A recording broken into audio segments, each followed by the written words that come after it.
कैसे हो आप सब। Welcome our channel Vijay Bindi study point. उम्मीद करती हूँ आप अच्छे होंगे। तो आज फिर से हम अपनी इंग्लिश की क्लास लेकर आए हैं जिसका टॉपिक रहने वाला है कंजंक्शन। ठीक है, जिसका टॉपिक क्या रहने वाला है कंजंक्शन। इसमें हम क्या सीखेंगे, हाउ टू यूज कंजंक्शन, कि कंजंक्शन को यूज कैसे करते हैं और कहाँ करते हैं। जबकि आपको पता है कि हम क्या सीखते हैं, हमको यही मतलब सीखना होता है कि कंजंक्शन क्या होते हैं, कहाँ लगते हैं। ठीक है, और इनकी मतलब इतनी इम्पोर्टेंस इनको क्यों दी जाती है इंग्लिश में। ठीक है, यही सब सीखना है हमने। और आप सभी को पता है कि कंजंक्शन जो है बहुत सारे होते हैं। ठीक है, इसीलिए मैंने मतलब क्या है कंजंक्शन को दो पार्ट में डिवाइड किया है, जिसकी वीडियो एक की मैं आज बना रही हूँ और एक की मैं नेक्स्ट वीडियो में आपको करवाऊंगी। कंजंक्शन एक होते हैं हमारे कोऑर्डिनेट एंड सेकंड हमारे होते हैं सब कोऑर्डिनेट। ठीक है, जो आज की वीडियो में मैं आपको कोऑर्डिनेट फंक्शन के बारे में बताऊंगी। ठीक है, कोऑर्डिनेट फंक्शन कौन से होते हैं। मान लो अभी हमने क्या सीखना है, हाउ टू यूज कंजंक्शन। ठीक है, कंजंक्शन होते क्या होते हैं, जब हमें मतलब क्या है दो से ज्यादा सेंटेंस को जोड़ने की जरूरत पड़ती है। जब क्या होता है हमें दो से ज्यादा चीजों को या सेंटेंस को जोड़ने की जरूरत पड़ती है, तो वहाँ क्या हमें कोई ना कोई कंजंक्शन ऐड करना पड़ता है बीच में। ठीक है, उनके बिना हम क्या करते हैं, कंजंक्शन को हम कनेक्ट कर ही नहीं सकते सेंटेंस को। ठीक है, कोई दो से ज्यादा सेंटेंस को क्या है हम मतलब कनेक्ट कर ही नहीं सकते विदाउट कंजंक्शन। इसीलिए हम क्या करते हैं, हमें कंजंक्शन की लोड मतलब होती है। इसीलिए ना हाउ टू यूज कंजंक्शन हम सीखेंगे, कंजंक्शन को यूज कैसे करें। कंजंक्शन बहुत सारे होते हैं और कहाँ कहाँ कैसे कैसे उनको लगाएं। फर्स्ट एग्जांपल क्या है, Sita came to me he said, she आएगा sorry, Sita came to me she said, Sita मेरे पास आई एंड बोली। ठीक है, अभी देखो सीता मेरे पास आई। ठीक है, एक तो वो मेरे पास आई, फिर मेरे पास आकर वो बोली। ठीक है, मेरे पास आई और मेरे पास आकर वो बोली। अभी इसको हम कैसे लिख सकते हैं, ऐसे लिख सकते हैं ना, Sita came to me and said, Sita मेरे पास आई और बोली। ठीक है, सीता मेरे पास आई और बोली। अभी जो ये डॉट था, ठीक है, जब मान लो सीता है, शी है, ठीक है, ये भी क्या है, शी सब्जेक्ट सेम हो गए। ठीक है, जब कोई सब्जेक्ट सेम हो, अभी मेरे ध्यान से बात सुनो, जब फर्स्ट वाले का और डॉट के बाद वाले का सब्जेक्ट सेम हो, तो सब्जेक्ट को क्या करो, एक बार लिखो। सीता था, सीता एक लड़की है, शी है। ठीक है, सीता को मैंने उतार लिया, शी को रहने दिया। फिर मैंने क्या किया, मी, शी के सेंटर में मैंने क्या कर दिया, मी, और सेड के सेंटर में मैंने कंजंक्शन ऐड कर दिया। एंड इसको जो एंड होता है हमारा, ये क्या होता है, यही तो कंजंक्शन होता है। एक कंजंक्शन में से एक एंड भी हमारा कंजंक्शन होता है, जो क्या दो सेंटेंस को जोड़ने का काम करता है। डन, मेरी बात समझे। अभी यही हमने करना है कि कोऑर्डिनेट में कौन सा होता है, मतलब आज हम चार तरह के सेंटेंस करेंगे। ठीक है, चार तरह के कंजंक्शन करेंगे, चारों में अलग अलग कंजंक्शन आएंगे, चारों के अलग अलग अपने अपने कंजंक्शन होंगे। फिर उनको यूज कैसे करना है वो मैं आपको बताऊंगी, कहाँ कहाँ वो फिट बैठने वाले हैं। ठीक है, तो वही हमने सीखना है कि इस कंजंक्शन को यूज कैसे करते हैं। अभी एक एग्जांपल आपको समझ में आई, तो नेक्स्ट देखिए। नेक्स्ट तो आगे देखिए, आगे हमारे पास क्या है, फर्स्ट पार्ट हमारे पास आ गया कम्यूटेटिव। कम्युलेटिव क्या होते हैं, जोड़ने वाले होते हैं। कम्युलेटिव कौन से कंजंक्शन होते हैं, जोड़ने वाले, हमें पता है। ठीक है, और ये होते कौन कौन से, and, both and, not only but also, as well as, ये सभी क्या हमारे होते हैं कम्युलेटिव, मतलब जोड़ने वाले होते हैं। एंड लगाने से both and, not only but also, as well as, ये लगाने से हमारा क्या, कोई भी सेंटेंस, दो सेंटेंस है वो आपस में क्या कंबाइन हो जाएंगे, कनेक्ट हो जाएंगे, जुड़ जाएंगे। ठीक है ना। और इसकी टाइप क्या होती है, मतलब ये कहाँ लगाने चाहिए, मतलब किस तरह का सेंटेंस होना चाहिए, तब हमें ये लगाने चाहिए। टाइप क्या होनी चाहिए सेंटेंस की, जब सब्जेक्ट सेम हो। ठीक है, क्या होनी चाहिए, जब सब्जेक्ट क्या सेम हो। मैंने आपको बताया फर्स्ट एग्जांपल में, डॉट के पहले वाला सेंटेंस और डॉट के बाद वाले सेंटेंस का अगर सब्जेक्ट सेम है तो हमें क्या कम्युलेटिव जोड़ने वाले कंजंक्शन की क्या यूज करना चाहिए। टाइप कौन सी, जब सब्जेक्ट सेम होना चाहिए, मतलब वो सब्जेक्ट सेम हो। जैसे ये एग्जांपल है, ही is a teacher, he is a singer. क्या है, ही is a teacher and he is a singer. अभी देखो ये डॉट है हमारा, ठीक है, डॉट के इधर वाला सेंटेंस और डॉट के इधर वाला सेंटेंस दोनों सेम है, ठीक है। ये वाला सब्जेक्ट एंड ये वाला सब्जेक्ट दोनों सेम है। सब्जेक्ट को क्या करो, एक बार लिखो और बीच में क्या कर दो, कंजंक्शन ऐड कर दो। मैं आपको हर बार मतलब ये देखो, फर्स्ट क्या है, ही इज अ टीचर। मैंने क्या किया, सब्जेक्ट एक बार लिखा, ही is a teacher and a singer. वो क्या बोल रहा है, ही is a teacher, he is a singer. क्या बोल क्या रहा है वो, ही इज अ टीचर, वो एक टीचर है, ही इज अ सिंगर, वो एक सिंगर है, ठीक है। अभी मैंने यहाँ क्या लिखा है, ही is a teacher and singer. वो एक टीचर भी है और सिंगर भी है। बात तो वही आ गई ना, सेम टू सेम, ठीक है। यहाँ क्या बोला था, वो एक टीचर है, वो एक सिंगर है। मैंने यहाँ लिख दिया एंड कंजंक्शन लगाने, जब मैंने लगाया तो ये क्या बन गया, ही is a teacher and singer. वो एक टीचर है और सिंगर है, ठीक है, बात सेम है। नेक्स्ट मैंने क्या लगाया, बोथ। ये रहा ना बोथ एंड ये वाला, ठीक है। मैंने यहाँ क्या लगाया, बोथ एंड लगाया। अभी इसका मीनिंग देखो क्या बना, he is both a teacher and a singer. वो क्या बोल रहा है यहाँ पे, he is both a teacher, वो क्या है, टीचर भी है और सिंगर भी है। वो मतलब दोनों ही है, टीचर भी, ही इज बोथ, वो दोनों ही है, टीचर भी और सिंगर भी। मतलब वो दोनों काम कर सकता है, वो पढ़ा भी सकता है और वो गा भी सकता है, ठीक है। क्या वो दोनों ही चीजें कर सकता है, वो पढ़ा भी सकता है बच्चे को और गा भी सकता है, ठीक है। नेक्स्ट मैंने कौन सा यूज किया, नॉट ओनली बट आल्सो। यही यूज किया ना, not only and but also. इसका मीनिंग क्या बना, बात अभी इसका मतलब क्या होता है कंजंक्शन का, कि जो सेंटेंस दिया गया है अगर हम नीचे आकर उसको कंजंक्शन में कन्वर्ट करते हैं, उनके मतलब बीच में अगर कोई कंजंक्शन ऐड करते हैं तो बात का मीनिंग चेंज नहीं होना चाहिए। यही मतलब होता है कि जो ऊपर बात बोली गई है वही नीचे सेम टू सेम बात आए, लेकिन बीच में कंजंक्शन लगना जरूरी है। कंजंक्शन लगने के बाद बात वही की वही सही होनी चाहिए, मतलब सेम टू सेम बात बोली जानी चाहिए। ये नहीं होना चाहिए कि अगर ऊपर कुछ और लिखा गया है, बोला कुछ और गया और नीचे कंजंक्शन हमने कुछ और लगा दिया और मीनिंग ही उसका चेंज। ऐसा नहीं, जो कंजंक्शन के क्वेश्चन में बोला गया हो, सेंटेंस में आंसर लिखते समय हमें कंजंक्शन वही ऐड करना है जो उसकी बात को चेंज ना करे, ठीक है, सेम टू सेम वही बोले। अभी मैंने यहाँ क्या चेंज किया, he is not only a teacher, वो एक टीचर नहीं है बल्कि एक सिंगर भी है। मतलब वो सिर्फ क्या है, टीचर नहीं है, एक सिंगर भी है। यही बोला गया था ना, ही इज अ टीचर, वो एक टीचर भी है और वो एक सिंगर भी है, ठीक है। मैंने वही बोल दिया कि वो सिर्फ टीचर नहीं है, एक सिंगर भी है। बात तो वही है, टीचर भी एक टीचर नहीं है सिर्फ, वो एक सिंगर भी है, ठीक है। नेक्स्ट क्या है, वो he is a teacher as well as a singer. वो बोल रहे हैं ही इज अ टीचर, वो एक टीचर है लेकिन टीचर के साथ साथ वो एक सिंगर भी है, ठीक है। वो एक टीचर नहीं है, टीचर के साथ साथ वो एक सिंगर भी है, ठीक है। समझ में आई मेरी बात यहाँ तक। ये थे हमारे कम्युलेटिव जोड़ने वाले, मतलब कौन कौन से, अभी ये दिमाग में सेट बनाओ, and, both and, not only but also. अभी देखो ये एंड एक है, बोथ एंड एक है, नॉट ओनली बट आल्सो। ऐसे नहीं करना कि नॉट ओनली सिर्फ लगा दो, नॉट ओनली बट आल्सो दोनों एक ही सेंटेंस में लगने चाहिए, ठीक है। बट, बोथ एंड ये दोनों एक सेंटेंस में लगने चाहिए, ठीक है।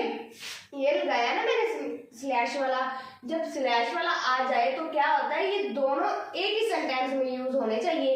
ये नहीं कि ये ओनली यही मतलब लगा लो और इसको छोड़ दो, ऐसे नहीं करना। दोनों क्या है, एक ही सेंटेंस में यूज होने चाहिए, ठीक है, तभी हमारा सेंटेंस क्या ठीक होता है। ये थे हमारे कम्युलेटिव कंजंक्शन। डन मेरी बात। अभी नेक्स्ट देखो, नेक्स्ट वर्ड का तो आगे देखिए, आगे क्या है हमारे पास। पहले मैंने क्या करवाया आपको, जब सब्जेक्ट सेम हो, ये करवाया था। अभी जब सब्जेक्ट डिफरेंट हो इन कम्युलेटिव, जब हमारे पास सिचुएशन आ जाए कि हमें क्या है, दो सेंटेंस को कनेक्ट करना है, जोड़ना है साथ में, लेकिन उनके क्या सब्जेक्ट अलग अलग हों, सेम ना हो, तभी हमें क्या मतलब कैसे यूज करना है। अभी देखो हर जगह क्या है, एंड भी परफेक्ट नहीं होता। मतलब क्या है, हमेशा हमें हम सोचते हैं कि यार एंड तो इजी, इसको जड़ दो, ठीक है बस सही। लेकिन कई बार क्या होता है, जब तक मतलब कंजंक्शन लगाने के बाद जब तक उस सेंटेंस पे कुछ ना कुछ इफेक्ट ना पड़े, तब तक हमारे कंजंक्शन लगे का कोई फायदा ही नहीं होता, ठीक है। तो एंड एक बहुत ही मतलब कॉमन सा वर्ड है ये। जब कोई एग्जामिनर आपके सामने आपका पेपर चेक करने बैठता है तो वो देखता है कि बच्चे को क्या ये एंड, ये तो मतलब फर्स्ट क्लास से लेकर शुरू हो जाता है और +2 तक, +2 के बाद तो मतलब कंजंक्शन तो बच्चे को रटने चाहिए ना, सिर्फ एंड पे थोड़ा ना हम लगे जाएंगे, ठीक है। तो ये एंड क्या है, एंड हमेशा मतलब एंड की एक स्पेसिफिक जगह होती है जब क्या सिर्फ एंड यूज होता है, एंड के अलावा कुछ भी नहीं यूज होता, ठीक है। वो मैं आपको बताऊंगी कि एंड की परफेक्ट जगह कौन सी है, कहाँ हमने सिर्फ और सिर्फ एंड रखना है। लेकिन जब ऐसे कुछ आ जाए, जब मैंने जो पहले करवाए हैं, मैंने करवाया था he is a teacher, he is a singer, ठीक है, यही करवाया मैंने आपको। उसमें मैंने आपको लास्ट में जो दो मैंने आपको बताए थे, he is not a teacher, he is not only teacher but also a singer, ठीक है। ये कंजंक्शन मैंने यूज किया, ये कितना इफेक्ट अच्छा डाल रहा है उससे, not only a teacher but also a singer, ठीक है। लेकिन वैसे ही मैंने पहले लिखा था he is a teacher and a singer, ये बहुत ही सिंपल सा बन गया, ठीक है। तो सिंपल सा हमने नहीं, थोड़ा मॉडर्न मतलब थोड़ा मोड करके लिखो ताकि एग्जामिनर को चेक करने में मतलब देखने में आपका जो सेंटेंस है अच्छा लगे, ठीक है।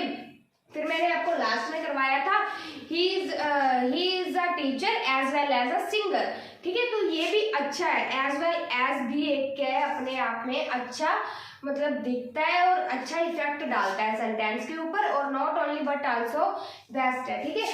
तो कहीं ना कहीं मतलब आपको ये देखना है कंजंक्शन लगाते वक्त कि कौन सा मेरे सेंटेंस के ऊपर अच्छा फिट बैठ रहा है, ठीक है। ऐसे ही नहीं एंड लगा के बस काम हुआ, ऐसे नहीं करना, ठीक है।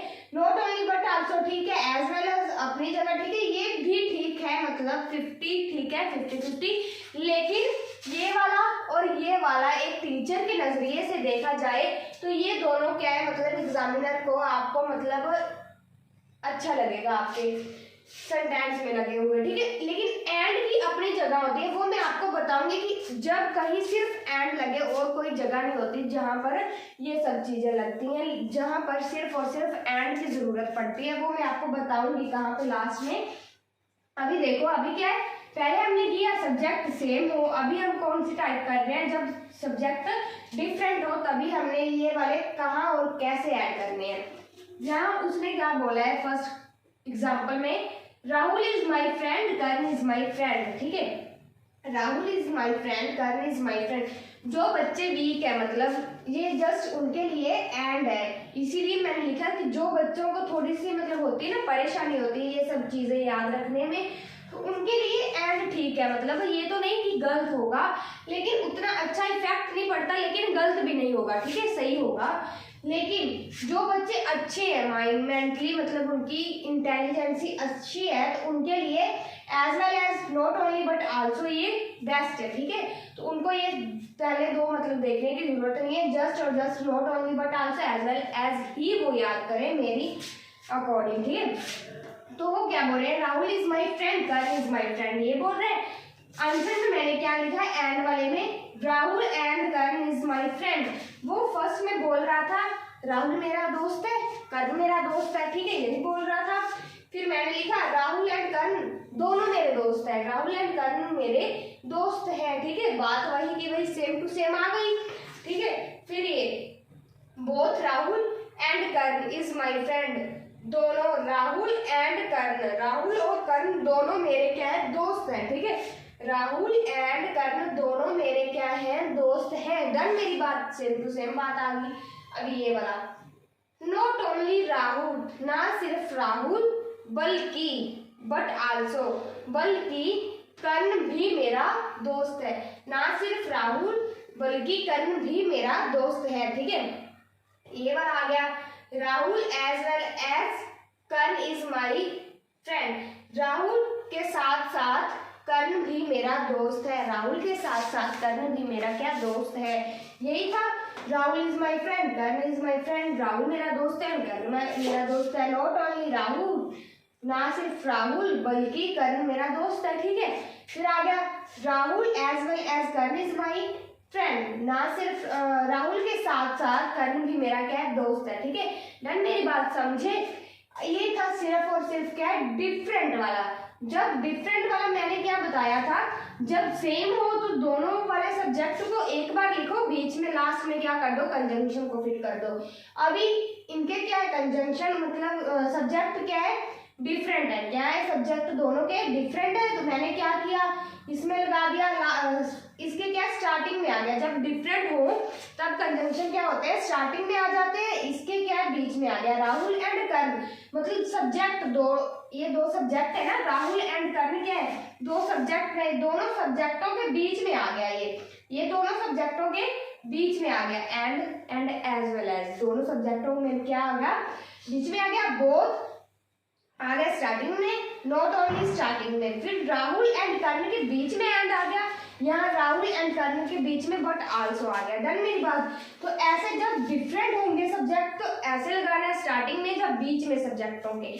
ठीक है, जब क्या सेम होंगे तो फिर बीच में आएगा, कोई स्टार्टिंग में नहीं आएगा। ठीक है, डन मेरी बात। तो नेक्स्ट देखिए, अभी देखो जहां जहां मतलब क्या है, फिट बैठने वाले कंजंक्शन है कि कौन से इनमें से कौन से दो या एक, जो सिर्फ एक ही या सिर्फ दो क्या सेंटेंस के ऊपर परफेक्ट बैठेंगे वो देखेंगे। पहले मैंने दो एग्जांपल करवाई, ठीक है, जिसमें मैंने सभी कंजंक्शन यूज किए। ठीक है, एक बार मैंने एग्जांपल में सभी कंजंक्शन यूज करके आपको बताया। लेकिन ऐसे भी कुछ सेंटेंस होते हैं जहां पर हमें क्या सिर्फ और सिर्फ एक या दो, ये नहीं कि सारे, ठीक है, मतलब सिर्फ एक या दो क्या कंजंक्शन ही यूज करने पड़ते हैं। इनके अलावा जो मतलब सेंटेंस है अगर हम कुछ और लगा दें तो वो मतलब बहुत अजीब सा दिखता है। ठीक है, अब देखो ये एग्जांपल है, इसमें हम क्या करेंगे, Ravi advised me in difficulty. Ravi ने मुझे डिफिकल्टी में सलाह दी। He supported me all rounder मतलब उसने मुझे क्या सपोर्ट किया, ऑल मतलब हर तरह से मुझे क्या उसने सपोर्ट किया। ठीक है, अभी देखो मैंने यहाँ क्या यूज किया, Ravi not only advised me in difficulty but also supported me all round मतलब क्या है, रवि ने ना सिर्फ मुझे डिफिकल्टी में सलाह दी बल्कि उसने मुझे क्या है हर तरह से सपोर्ट भी किया। ठीक है, ये मैंने नॉट ओनली बट आल्सो का यूज किया। ठीक है, तो ये क्या बना हमारा सेंटेंस, ये क्या बोल रहा है एग्जाम्पल में, वो क्या बोल रहा है, रवि ने मुझे सलाह दी डिफिकल्टी में और उसने मुझे क्या किया, ऑल राउंड से सपोर्ट किया। ठीक है, मैंने क्या लिख दिया, रवि ने ना सिर्फ मुझे डिफिकल्टी में सलाह दी बल्कि उसने मुझे क्या सपोर्ट भी किया ऑल राउंड से। सेम इसने मुझे, इसमें मैंने ये बात यूज किया, not only but also use कर दिया। ठीक है, नेक्स्ट ये वाला था, Ravi advised me in difficulty. Ravi ने मुझे डिफिकल्टी में सलाह देने के साथ साथ उसने मुझे क्या है ऑल राउंड से सपोर्ट भी किया। ठीक है, अभी देखो, Ravi advised me in difficulty, he supported me all round. ठीक है, रवि ने मुझे डिफिकल्टी में सलाह दी, उसने मुझे ऑल राउंड से सपोर्ट किया हर तरह से। ठीक है, रवि ने ना सिर्फ मुझे सलाह दी बल्कि उसने मुझे सपोर्ट किया हर तरफ से। ठीक है, रवि ने मुझे सलाह दी डिफिकल्टी में, उसके साथ साथ उसने मुझे क्या सपोर्ट कर दिया ऑल राउंड में। ठीक है, सेम टू सेम बात चेंज नहीं हुई। ठीक है, अभी देखो अगर मैं यहाँ पे बोथ हैंड लगाती तो वो बहुत ऊट पटांग लगता, एंड लगाती तो वो मतलब ठीक ठाक था, एज वेल एज की जगह पे अगर एंड आ जाता तो वो नॉर्मल बच्चों के लिए, ये कॉम्पिटिटिव एग्जाम के लिए नहीं होता। तो इसीलिए मैंने not only but also and सिर्फ एज वेल एज यूज किया ताकि हमारा मतलब क्या है एक्सप्रेशन सेंटेंस पे अच्छा दिखे। ठीक है, नेक्स्ट है, my father want to market, he bought a dictionary for me, मेरे पिता क्या है मार्केट गए और उसने मेरे लिए क्या डिक्शनरी खरीदी। ठीक है, यहाँ मैंने क्या यूज किया, अभी सिर्फ यहाँ पे मैंने एंड यूज किया, क्या सिर्फ एंड यूज किया क्योंकि ये इसकी परफेक्ट जगह है। क्यों, क्योंकि देखो my father gone to market and brought up dictionary for me, मतलब मेरे पिता क्या है मार्केट गए और मेरे लिए उन्होंने क्या एक डिक्शनरी खरीदी। ठीक है, एंड लगा दिया, एंड की जगह पे एज वेल एज भी आ सकता था, एज वेल एज, क्योंकि एज वेल एज का मतलब इसकी पंजाबी जो हिंदी जो होती है एज वेल एज की एक तो और आ जाती है, उसके साथ साथ ये भी होती है, जैसे मैंने यहाँ पे यूज किया उसने मुझे डिफिकल्टी में एडवाइस के साथ साथ। ठीक है, इसकी पंजाबी क्या है के साथ साथ, मतलब ये भी किया इसके साथ साथ उसने मेरे साथ वो भी किया। ठीक है, ये हो गया इसका मतलब क्या, एक इसका ये वाला मतलब हो जाता है जो मैंने इस सेंटेंस में यूज किया एज वेल एज का, एक इसका मीनिंग ये वाला हो जाता है जो कि सिर्फ और सिर्फ एंड और एज वेल एज का मीनिंग एक ही होता है। जब कहीं हमारे पास ऑप्शन हो एंड ना हो, ठीक है, एज वेल एज लिखा हो तो एज वेल एज और एंड किसी भी सेंटेंस में उसका मतलब एक ही होता है और भी होता है उसका मतलब। ठीक है, तो यहाँ पे क्या एज वेल एज भी लिखा जा सकता है। डन, यहाँ मतलब ये मैंने आपको बताया कि कहाँ कौन सी चीजें सेट बैठती है। ठीक है, एंड कहीं कहीं नहीं बैठता, जैसे इसमें मैंने नहीं लगाया, लेकिन इसमें एंड के अलावा कुछ लगना ही नहीं था। ठीक है, तो ऐसे मतलब कुछ होते हैं जो आपको अपने मतलब मेंटली प्रेशर से सोचना पड़ता है कि अभी यहाँ क्या लगाऊं क्या ना लगाऊं, तो वो आपने देखना है कि किस को लगाने से मेरा मीनिंग चेंज नहीं हो रहा, सेम टू सेम मीनिंग रह रहा है, और किस को लगाने से मेरा क्या सेंटेंस पे गुड इफेक्ट मतलब पड़ रहा है। ठीक है, बस ये देखना है। तो आगे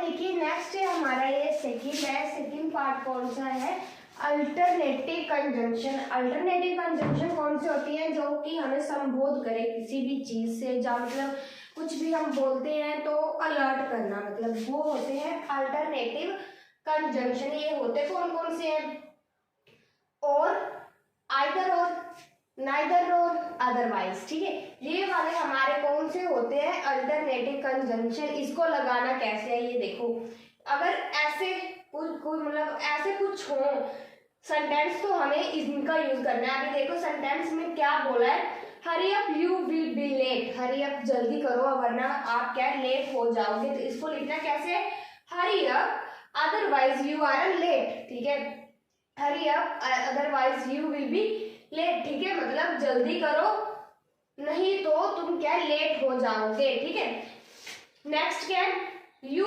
stole my watch, your brother stole my watch.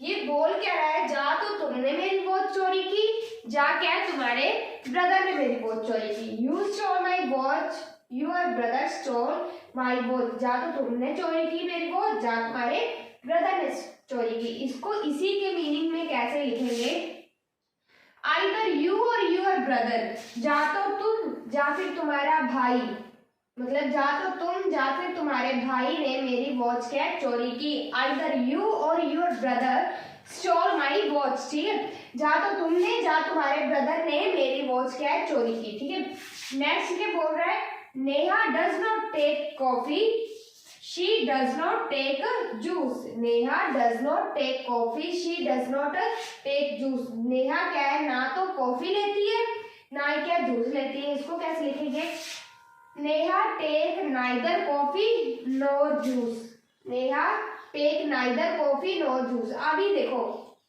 ध्यान से देखना, डज नॉट ये सेम है, डज नॉट और डज नॉट। यहाँ मैंने लिखा नोट, तो मैंने लिखा ही नहीं। आप कुछ बच्चे सोचते होंगे कि नोट मैंने यहाँ पे लिखा ही नहीं।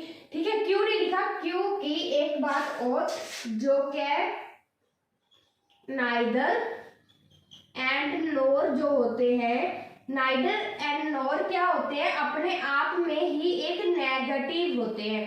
क्या होते हैं, एक नेगेटिव वर्ड्स होते हैं। ठीक है, अगर हम इनको यूज करते हैं तो अगर क्वेश्चन में कहीं भी नोट दिखता है नेगेटिव, पहले ही क्वेश्चन होता है, ये हमने यूज ही वहां पे करना है जहां हमने सेंटेंस को नेगेटिव बनाना हो। पॉजिटिव सेंटेंस, अगर हमने पॉजिटिव सेंटेंस को बनाना है तो हम क्या करेंगे, इनको यूज नहीं करेंगे। लेकिन जब हम कहीं भी हमारे पास सिचुएशन आ जाए कि हमें सेंटेंस को नेगेटिव बनाना है तो हम क्या करेंगे, नाइदर नॉर का यूज करेंगे, ठीक है। जबकि ये क्या अपने आप में दोनों क्या है, दोनों ही नेगेटिव है, तो ये ऊपर वाला नोट किसी काम का ही नहीं, क्योंकि नाइदर और नॉर लगने के बाद वो क्या ऑटोमेटिकली ही नेगेटिव बन गया।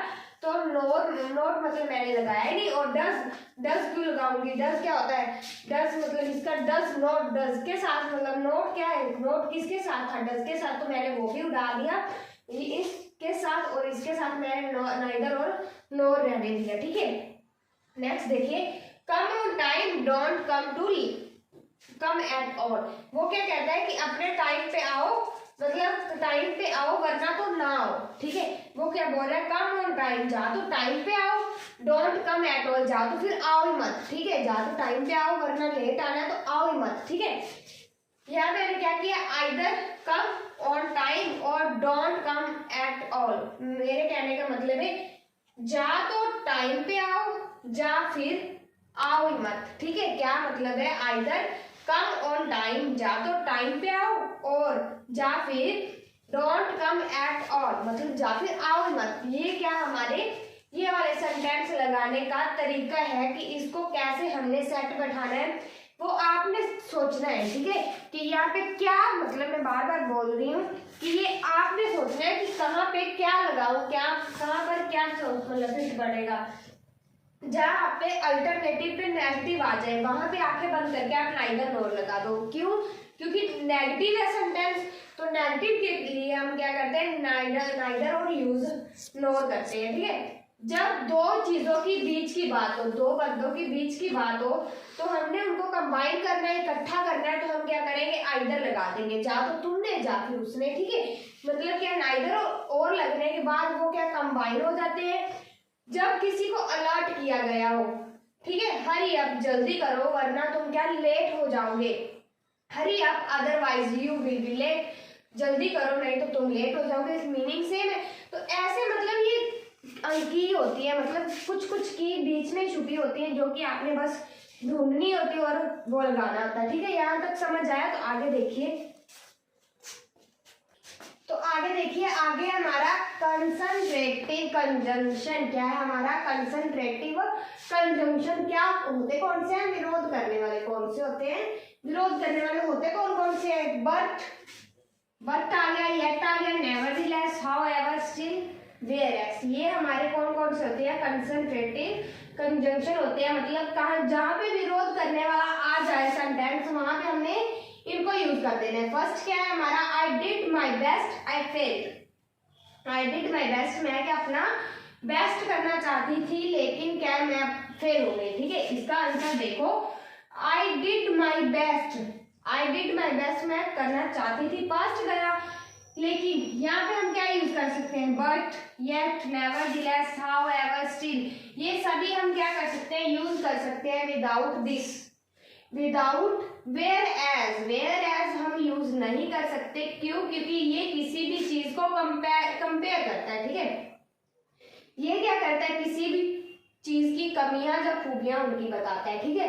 वेयर एज क्या है, किसी भी चीज को कंपेयर करता है, तो इसको हमने यहाँ पे नहीं रखा। बट, येट, नेवरदीलेस, हाउएवर, स्टिल में से कुछ भी आप लगा सकते हो यहाँ पे।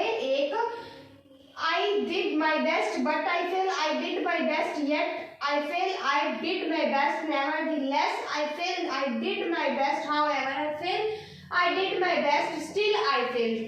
ठीक है, ये आ सकती है कुछ भी इनमें से एक, जस्ट एक यूज करना है, बट, येट, नेवरदीलेस, हाउएवर, स्टिल, इनमें से कुछ एक ही आपने यूज करना है, जो आपको अच्छा लगे वो आप कर सकते हो, ठीक है। सेकंड है, wise man show their faults, fools avoid them. वो क्या कहते हैं, समझदार इंसान क्या होते हैं, अपनी कमियां या अपनी गलतियों को मान लेते हैं, लेकिन जो मूर्ख होते हैं वो उनको क्या नजरअंदाज कर देते हैं, ठीक है, अवॉइड कर देते हैं। इनका आंसर क्या है, wise men show their faults whereas fools avoid them. अभी यहाँ पे क्या कंपेयर किया गया है समझदार इंसान को मूर्खों के साथ, ठीक है। वो क्या कहता है, wise men show their faults, जो क्या है समझदार इंसान होते हैं अपनी गलतियां मान लेते हैं, वहां पे उसके साथ साथ जो क्या फूल्स होते हैं, मूर्ख होते हैं, वो क्या उनको नजरअंदाज कर देते हैं। डन मेरी बात। यहाँ पे थर्ड देखो, ही is a poor, he is a happy. मतलब क्या भी देखो सब्जेक्ट सेम है दोनों, क्या है सब्जेक्ट सेम है, तो एक बार लिखा मैंने, यहाँ पे मैंने क्या किया एक बार लिख दिया, ही को मैंने एक बार लिखा, ही इज अ मतलब मैंने वो भी एक बार लिख दिया। He is a poor yet happy, yet हो गया still हो गया, yet और still का मीनिंग एक ही होता है, फिर भी इसका मीनिंग होता है फिर भी, yet फिर भी। He is a poor वो गरीब है, फिर भी वो क्या खुश है, ठीक है, इसका मीनिंग ये बना। बट लिख सकते थे he is a poor but happy, लेकिन यहाँ पे अगर मैं बट लिखती तो वो क्या he is a poor, poor जो होते हैं वो तो सैड ही होते हैं ना, बट सैड है ना, तो इसीलिए मैंने यहाँ पे बट मुझे अच्छा नहीं लगा तो मैंने येट लगा दिया कि वो पुअर है फिर भी वो क्या खुश है, वो सैड नहीं है। डन मेरी बात। तो इसी तरह मतलब देखो कंसंट्रेटिव कंजंक्शन कौन से होते हैं जो क्या विरोध करते हैं, वो होते कौन से हैं, इनको आपने याद करना। बट हो गया, येट हो गया, नेवरदीलेस हो गया, हाउएवर हो गया, स्टिल हो गया, वेयरएज हो गया, ठीक है। ये तीन मैंने आपको एग्जांपल दी ताकि आपको क्या कोई परेशानी ना हो। वेयरएज कंपेयर करने के लिए, येट मतलब अगर कोई सब्जेक्ट सेम हो तो वो कैसे लगाना है, येट आ गया, ठीक है। तो ये इनमें से कुछ भी आप लिख सकते हो, ठीक है। तो वे मतलब ये आप पे डिपेंड है क्या लिखना है। तो आगे देखिए, आगे करते हैं। तो आगे देखिए, आगे हमारे पास इलुटेटिव मतलब क्या है, परिमाण करना किसी चीज को, ठीक है। तो इसका कंजंक्शन होते हैं कौन से, so therefore, for, since, hence, ये सभी क्या होते हैं परिमाण करने वाले, मतलब इलुटेटिव कंजंक्शन के ये क्या मतलब होते हैं, so therefore, for, since, hence, ठीक है। इनको यूज कैसे करना अभी ये देखो। फर्स्ट क्या बोल रहे हैं, he had no money, he left his study, उसके पास क्या पैसे नहीं थी इसीलिए उसने क्या अपनी स्टडी को छोड़ दिया, ठीक है। यहाँ पे यूज क्या करना है, he had no money, so therefore, hence, he left his study, मतलब क्या है उसके पास मनी नहीं थी इसीलिए उसने क्या अपनी स्टडीज छोड़ दी। अभी सो है, देयरफॉर है, हेंस है, इन तीनों में से आप कुछ भी जो आपको अच्छा लगे यहाँ पे लगा सकते हो, लेकिन फॉर एंड सिंस कहाँ लगाना है वो मैं आपको बताती हूँ। ऐसे लगा सकते हैं, इसको मैंने यहाँ पे क्यों नहीं लगाया, सिंस एंड फॉर को मैंने क्यों नहीं लगाया। अगर सिंस लगाना है तो सिंस क्या सेंटेंस के पहले आएगा, क्यों, क्योंकि सिंस एंड फॉर क्या होते हैं, बिकॉज का काम करते हैं। बिकॉज का मतलब क्या होता है, क्योंकि, उसकी पंजाबी की क्या होती है, बिकॉज की क्योंकि। तो सिंस एंड फॉर क्या है, उनके रिलेटेड मतलब उनके जैसे वर्ड है जो क्या बिकॉज का काम करते हैं। सिंस क्या बिकॉज का काम करता है, since he had no money, क्योंकि उसके पास पैसा नहीं था, ही लेफ्ट हिज स्टडी, इसीलिए उसने क्या अपनी स्टडी को छोड़ दिया, क्योंकि उसके पास। अगर मैं सिंस को बीच में लगाती तो उसकी सेंस अच्छी नहीं बननी थी, इसको ऐसे लगाया, since he had no money, उसके पास मनी ना होने के कारण उसने अपनी स्टडी को क्या छोड़ दिया, ठीक है। मेरी बात समझे। ये फॉर कैसे and since, he left his study, उसने अपनी मतलब स्टडी छोड़ दी क्योंकि उसके पास क्या पैसा नहीं था, ठीक है। वो क्या उसके मतलब रीजन को बताता है, जो सिंस एंड फॉर है उसके रीजन को बताता है, कोई काम क्यों हो रहा है, किसके कारण हो रहा है, उसके रीजन को। अभी देखो उसने अपनी स्टडी छोड़ी क्यों, क्योंकि उसके पास पैसा नहीं था। सिंस और फॉर ने उसका रीजन बताया, क्योंकि उसने अपनी स्टडी मतलब उसने छोड़ी क्यों, उसका उसने रीजन बता दिया, क्योंकि उसके पास क्या पैसा नहीं था। इसीलिए हम यहाँ पे सिंस एंड फॉर यूज नहीं कर सकते। अगर हमने करना है तो या तो लास्ट में, या तो फर्स्ट में, या तो फिर जो सेंटेंस है ये वाला उसको पहले लिखो, जो रीजन है उसको लास्ट में लिखो, पहले उसके सिंस और फॉर लिख दो, ठीक है। ऐसे मतलब सिंस और फॉर ऐसे यूज करना है, पहले उसको लिखो क्यों मतलब जो उसने किया, ठीक है, फिर लिखना है क्यों उसने किया, ठीक है, किसके कारण उसने किया, रीजन उसका लिखना है। अगेन उसके क्या लिख देना है, सिंस एंड फॉर, ठीक है। तो ये मतलब हमारी आज की क्लास थी, ये हमारे कोऑर्डिनेट कंजंक्शन थे, ठीक है। ये क्या थे हमारे कोऑर्डिनेट कंजंक्शन, यहाँ पे रेस हो गया। कोऑर्डिनेट कंजंक्शन से कल की क्लास में हम लाएंगे सब कोऑर्डिनेट कंजंक्शन, क्योंकि कंजंक्शन बहुत ज़्यादा है, इसलिए मैंने इनको दो मतलब वीडियोस में डिवाइड कर की है। एक आज की वीडियो, एक नेक्स्ट मैं लाऊंगी कल, ठीक है। तो अगर आज की हमारी वीडियो अच्छी लगी हो तो लाइक शेयर सब्सक्राइब जरूर करना और कमेंट में बताना कि हमारा टीच कराने का वे कैसा है। Thank you, take care.